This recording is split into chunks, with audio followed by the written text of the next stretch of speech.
भारत माता की। भारत माता की।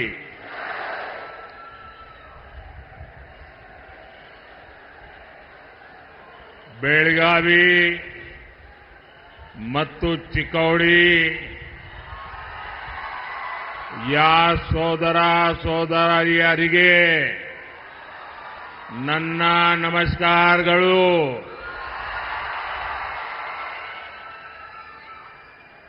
ताई भुवनेश्वरी और मां सौदत्ती येलम्मा को मैं प्रणाम करता हूं। भाइयों और बहनों, सबसे पहले तो मैं कर्नाटका के सभी वोटर्स का अभिनंदन करता हूं। कर्नाटका में मैं जहां जहां गया हूं, मुझे एक ही स्वर सुनाई देता है, फिर एक बार, फिर एक बार, फिर एक बार। साथियों, हम सभी छत्रपति शिवाजी महाराज को मानने वाले लोग, हम सभी भगवान बसवेश्वरा का अनुसरण करने वाले लोग, छत्रपति शिवाजी महाराज ने शक्तिशाली भारत बनाने के लिए जीवन भर संघर्ष किया। भगवान बसवेश्वरा ने अनुभव मंडपम से डेमोक्रेसी का रास्ता बताया। 10 साल में भारत शक्तिशाली हुआ। आप मुझे बताइए, भारत का शक्तिशाली होना आप गर्व करते हैं? आपको गर्व होता है? भारत की पहचान मदर ऑफ डेमोक्रेसी के रूप में होने लगी है। ये गर्व होने वाली बात है कि नहीं है? गर्व करने वाली बात है कि नहीं है? भारत से 25 करोड़ लोग गरीबी से बाहर निकले, और जब 25 करोड़ लोग 10 साल के भीतर भीतर गरीबी से बाहर निकलते हैं, तो हर हिंदुस्तानी का आत्मविश्वास बढ़ता है कि नहीं बढ़ता है? आपका आत्मविश्वास बढ़ा कि नहीं बढ़ा? और इसलिए देश कह रहा है, गरीबों के कल्याण के लिए फिर एक बार। साथियों, भारत जब आगे बढ़ता है, भारत जब मजबूत होता है, तो हर भारतीय खुश होता है। लेकिन कांग्रेस देश हित से इतना दूर हो चुकी है, परिवार हित में इतनी उलझ गई है कि उसे देश की उपलब्धियां अच्छी नहीं लगती है। अब आपको याद होगा, कांग्रेस ने HAL को लेकर कितना झूठ फैलाया, कितना झूठ फैलाया। कांग्रेस ने कोरोना काल को याद कीजिए। कोरोना काल में भारत की जो मेड इन इंडिया वैक्सीन थी, कोरोना की जो वैक्सीन थी, उस पर भी विरोध पैदा कर दिया। उसका भी यहां तक कह दिया, ये तो भाजपा वैक्सीन है। भारत की हर सफलता पर उनको शर्म आने लगी है, और जैसे उनको भारत के वैक्सीन पे भरोसा नहीं, लोगों को उलझन में डालने की कोशिश की, उन्होंने ईवीएम के बहाने पूरी दुनिया में भारत की डेमोक्रेसी को बदनाम करने की कोशिश की। अभी 2 दिन पहले ही सुप्रीम कोर्ट ने ये कांग्रेस वालों को और उनकी पूरी टोली को ऐसा करारा तमाचा मारा है, ऐसा करारा तमाचा मारा है। सवाल ये है, आखिर कांग्रेस देश का नुकसान होने वाली बातों पर झूठ फैला करके लोगों में विश्वास तोड़ने का काम किसके इशारे पर कर रही है? कांग्रेस के नेताओं ने ईवीएम पर तो झूठ बोला है और देश का हर नागरिक कहता है कितने महत्वपूर्ण विषय पर झूठ बोल करके आपने देश के लोकतंत्र को बर्बाद करने का षड्यंत्र किया है। आपको देश की माफी मांगनी चाहिए। साथियों, पिछले 10 वर्षों में बीजेपी एनडीए सरकार ने देश के नागरिकों की ईज ऑफ लिविंग के लिए बहुत काम किया है।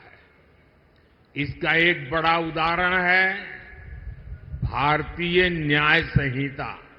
ये कांग्रेस वाले मानसिक रूप से अंग्रेजों की गुलामी में ही जी रहे थे, वो इससे बाहर ही नहीं आ पा रहे थे। वो तिरंगा झंडा फहरा करके तो आजादी की बात करते थे, लेकिन हर कानून व्यवस्था में मन से अंग्रेजी की गुलामी को जी रहे थे।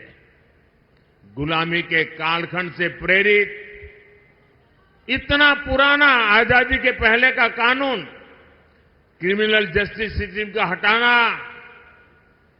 भारतीय जनता पार्टी की सरकार ने उसको हटा दिया। अब भारत में न्याय संहिता में दंड को नहीं बल्कि नागरिकों को न्याय मिलने को प्राथमिकता दी गई है। इसमें आतंकवाद से जुड़े कानूनों को भी और सख्त किया गया है। दूसरों पर अत्याचार से जुड़े कानूनों को कड़ा बनाया गया है। भारतीय साक्ष्य अधिनियम में इलेक्ट्रॉनिक एविडेंस को लेकर नया प्रावधान किए गए हैं। 1 जुलाई से लागू होने के बाद ये संहिता देश के हर नागरिक को बहुत मदद करने वाली है। लेकिन साथियों, जब से कर्नाटका में कांग्रेस सरकार आई है, तब से पूरे स्टेट में लॉ एंड ऑर्डर की स्थिति बहुत खराब है कि नहीं? खराब है कि नहीं? हालत बद से बदतर हो रहा है कि नहीं हो रहा है? यहां बेलगावी में एक आदिवासी बहन के साथ जो कुछ हुआ, चिक्कोड़ी में जैन मुनि महाराज साहब के साथ जो हुआ, वो शर्मसार करने वाला है कि नहीं है? पीड़ा करने वाला है कि नहीं है? कर्नाटक की प्रतिष्ठा को धूल में मिलाने वाला है कि नहीं है? और देखिए उनकी हिम्मत। हुबली में हमारी एक बेटी के साथ जो कॉलेज कैंपस में हुआ, उसने तो पूरे देश में भूचाल ला दिया है। उस बेटी का परिवार एक्शन की मांग करता रहा, लेकिन कांग्रेस की सरकार तुष्टीकरण का दबाव उसी को प्राथमिकता देती है। उनके लिए नेहा जैसी बेटियों की जिंदगी की कीमत नहीं है, उनको तो अपने वोट बैंक की चिंता है। बेंगलुरु के कैफे में बम धमाका हुआ, तब भी कांग्रेस ने शुरुआत में इसे लेकर गंभीरता ही नहीं है। यहां तक कह दिया ये तो गैस का सिलेंडर फटा था। देश की जनता के आंख में क्यों धूल झोंक रहे हो कांग्रेस के लोग? अगर तुमसे नहीं बनता है तो छोड़ करके घर चले जाओ।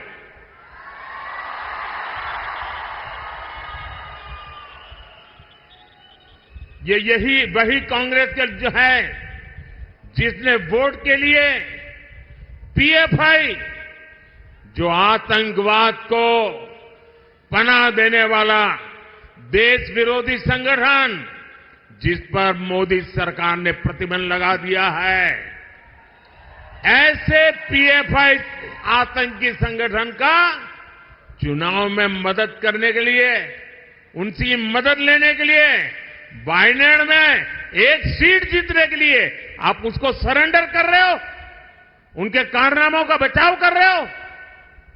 लेकिन भाजपा सरकार ने देश और समाज विरोधी पीएफआई को बंद किया है।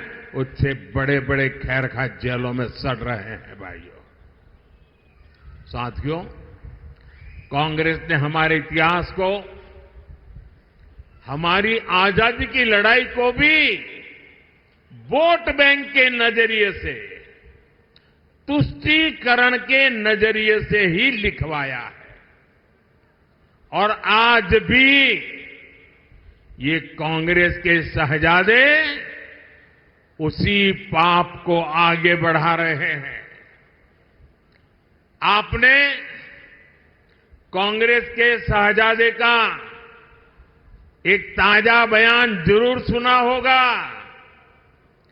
ये शहजादे का कहना है कि भारत के राजा, भारत के महाराजा ये अत्याचारी थे, ये गरीबों की जमीन छीन लेते थे, जब मर्जी पड़े तब उनका सब हड़प कर लेते थे। कांग्रेस के शाहजादे ने छत्रपति शिवाजी महाराज, कित्तूर की रानी चिन्नम्मा जैसे महान व्यक्तित्व का अपमान किया है। इनका सुशासन, इनकी देशभक्ति आज भी हम सभी को प्रेरित करती है। जरा शाहजादे को पता है क्या मैसूरू राजघराने का योगदान? उनको याद नहीं रहा। मैसूरू राजघराने को आज पूरा देश गर्व के साथ देखता है कि नहीं देखता है। साथियों, कांग्रेस के शाहजादे का बयान सोच समझकर वोट बैंक की राजनीति करने के लिए, तुष्टीकरण के लिए दिया गया बयान है।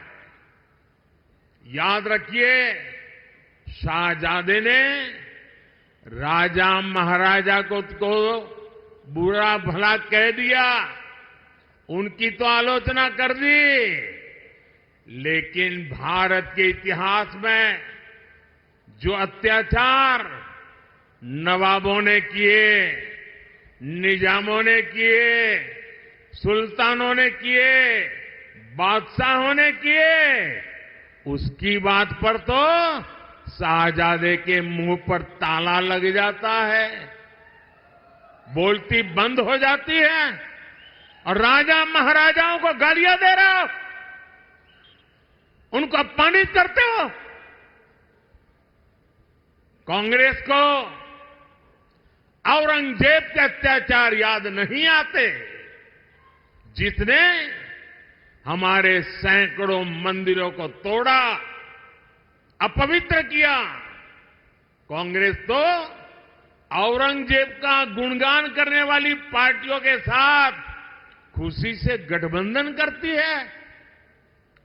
इनको वो लोग याद नहीं आते जिन्होंने देश भर में हमारे तीर्थों को तहस नहस किया, लूटपाट की, हत्याएं की, गौ हत्याएं की, इनको वो नवाब याद नहीं आए जिन्होंने भारत के विभाजन में बहुत बड़ी भूमिका निभाई।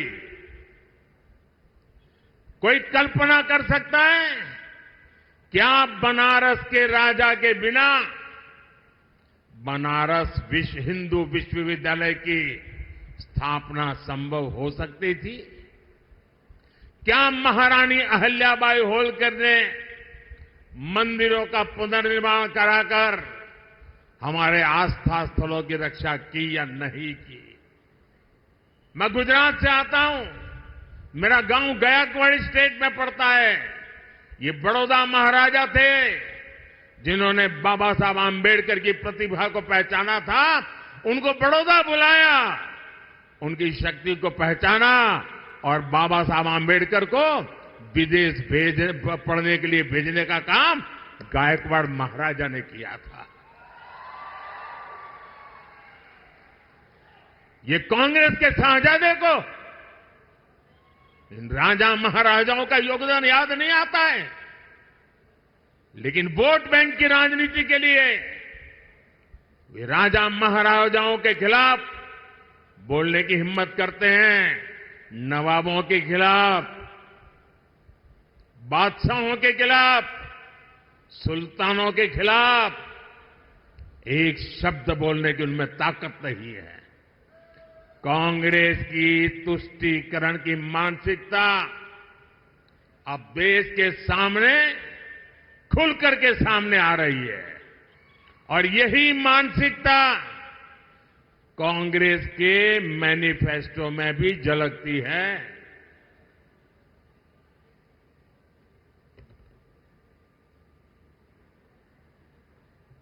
साथियों, आज पूरा देश समझ गया है कि जहां कांग्रेस आई वहां से विकास का पलायन गया। विकास का पलायन शुरू हो जाता है। कर्नाटका में भी यही हो रहा है।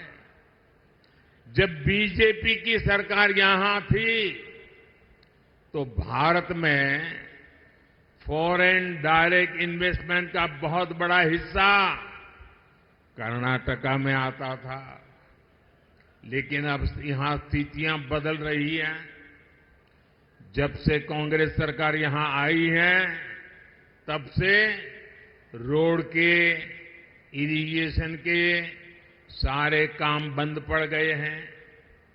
यहां बिजली के कट लगने से हर कोई परेशान है, उद्योग परेशान है, लोग परेशान है और इसलिए लोग कहते हैं जहां कांग्रेस आई वहां बर्बादी लाई। साथियों, हमारा देश छोटे किसानों का देश है। कृषि क्षेत्र का कायाकल्प करने के लिए ये बहुत जरूरी है कि हम छोटे किसानों की संगठन शक्ति को एकजुट करें। इसलिए बीजेपी एनडीए सरकार एफपीओज, सेल्फ हेल्प ग्रुप और कोऑपरेटिव तीनों पर बल दे रहा है। बीजेपी सरकार में देश भर में 8,000 नए किसान उत्पादक संघ बने हैं, एफपीओज बने हैं। ये एफपीओज इनपुट कॉस्ट कम करने से लेकर किसानों को मार्केट रेट दिलाने तक में बड़ी भूमिका निभा रहे हैं। पिछले 10 साल में 10 करोड़ महिलाएं सेल्फ हेल्प ग्रुप में शामिल हुई है। इन्हें केंद्र सरकार ने लाखों करोड़ रुपए की आर्थिक सहायता दी है। केंद्र सरकार पैक्स को मजबूत करने के लिए भी लगातार काम कर रही है। सरकार 60,000 से ज्यादा पैक्स के कंप्यूटराइजेशन का काम भी पूरा करने में जुटी है। एनडीए सरकार शुगर कोऑपरेटिव्स को भी बढ़ावा दे रही है। बीजेपी सरकार ने पेट्रोल में इथेनॉल ब्लेंडिंग को बढ़ाकर गन्ना किसानों की बहुत बड़ी मुश्किल आसान की है। इथेनॉल ब्लेंडिंग की वजह से गन्ना किसानों को 70,000 करोड़ रुपए से ज्यादा उनको कमाई हुई है। चीनी मिलों पर बकाया होने की उनकी समस्या भी अब दूर हो रही है। लेकिन साथियों, यहां कांग्रेस ने फार्मर्स के साथ जो विश्वासघात किया है वो तो बहुत बड़ा पाप है। यहां जब बीजेपी की सरकार थी तो फार्मर्स के बैंक अकाउंट में 10,000 रुपये 10,000 रुपये जमा होते थे। कांग्रेस की सरकार ने आते ही 4,000 रुपया देना बंद कर दिया। अब वोट मिल गया, अब किसान जाने, किसान का काम जाने, उनको परवाह ही नहीं है। अब मोदी जो 6,000 रुपया भेजता है वही किसान को जाता है, यहां के पैसे उन्होंने काट लिए।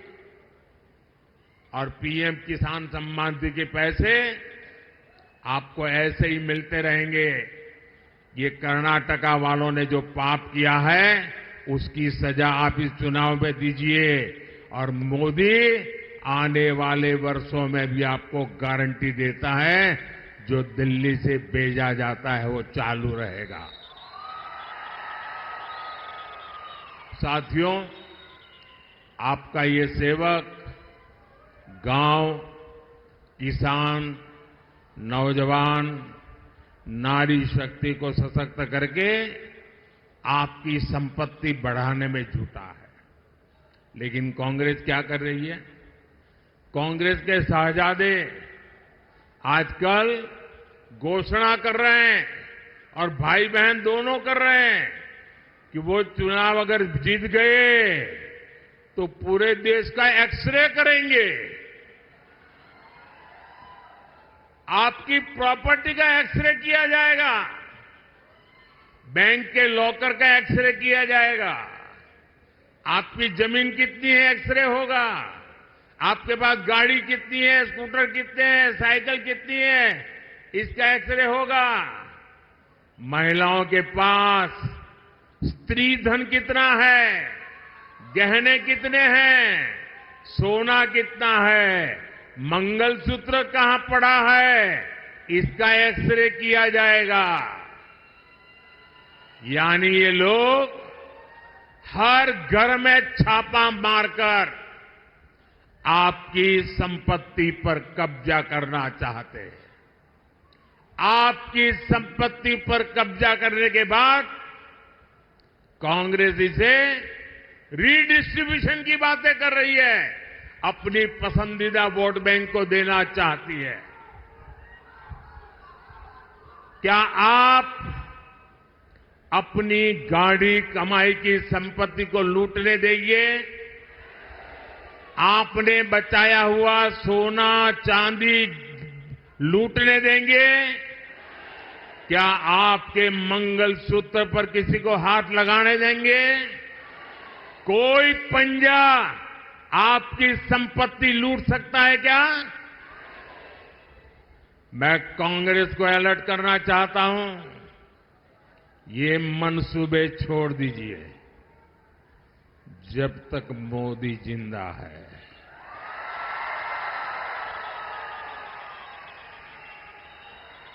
ये आपके मंसूबे में पार नहीं होने दूंगा। ये आपके खेल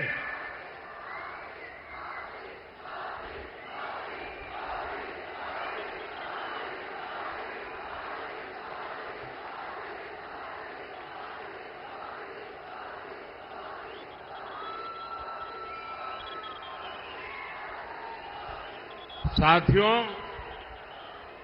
इस चुनाव में कांग्रेस ने इनहेरिटेंस टैक्स का एक नया फॉर्मूला निकाला।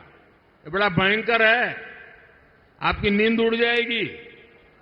उन्होंने क्या कहा है कि दिल्ली में उनकी सरकार बनेगी तो ऐसा कानून लाएंगे कि आप जो अपने बच्चों के लिए बचाते हैं, आपने मेहनत करके कमाया, खुद ने खर्चा नहीं की, मौज नहीं किया, थोड़ा थोड़ा पैसा जमा किया और मन में रहता है कि मरने के बाद बच्चों को कुछ दे करके जाऊं, छोटा सा घर दे करके जाऊं, कुछ पैसे दे करके जाऊं, ताकि बच्चों को मेरे मरने के बाद किसी के पास जाना न पड़े।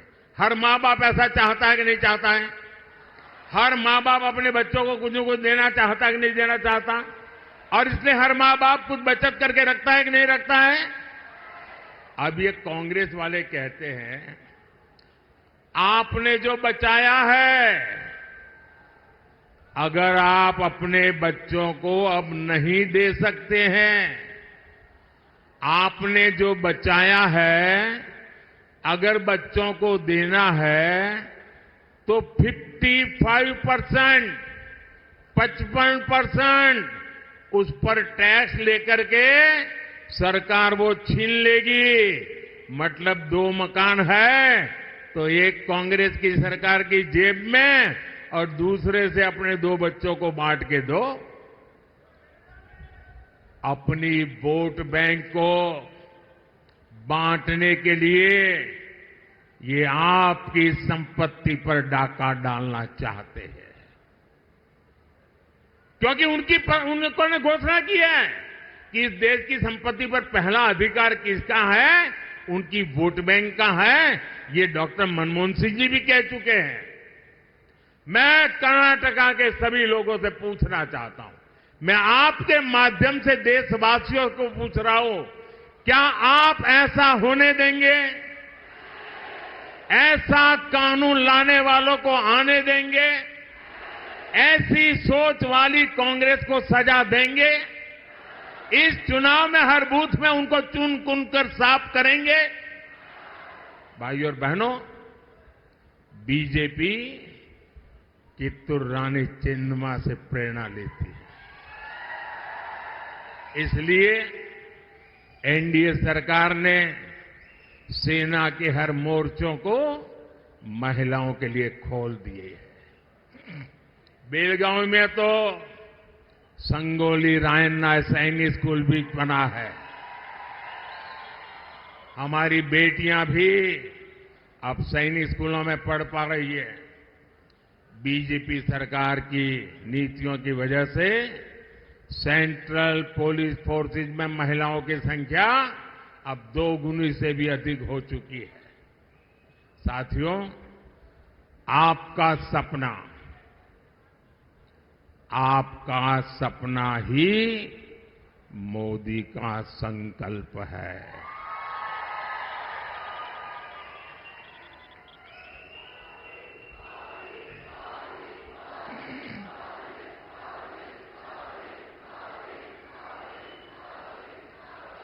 आपका सपना ये मेरा संकल्प है और आपका सपना साकार करने के लिए मेरा पल पल आपके नाम, मेरा पल पल देश के नाम। 24/7 फॉर 2047 ये मोदी का वादा है। और इसलिए हमारे भाइयों बहनों, इस चुनाव में दिल्ली में मुझे कर्नाटका से मजबूत समर्थन की जरूरत है। मैं आज आपके पास कुछ मांगने के लिए आया हूं। मैं आपसे आशीर्वाद मांगने के लिए आया हूं। और इसलिए इस चुनाव में बेलगावी से हमारे बहुत पुराने साथी जगदीश शेट्टर जी को और चिकोड़ी से हमारे अन्ना साहेब शंकर जोले जी को ज्यादा से ज्यादा वोट दीजिए। और आप जब इनके लिए कमल के निशान पर बटन दबाएंगे ना, जब आप कमल के निशान पर बटन दबाएंगे तो वोट सीधा सीधा मोदी के खाते में जाएगा।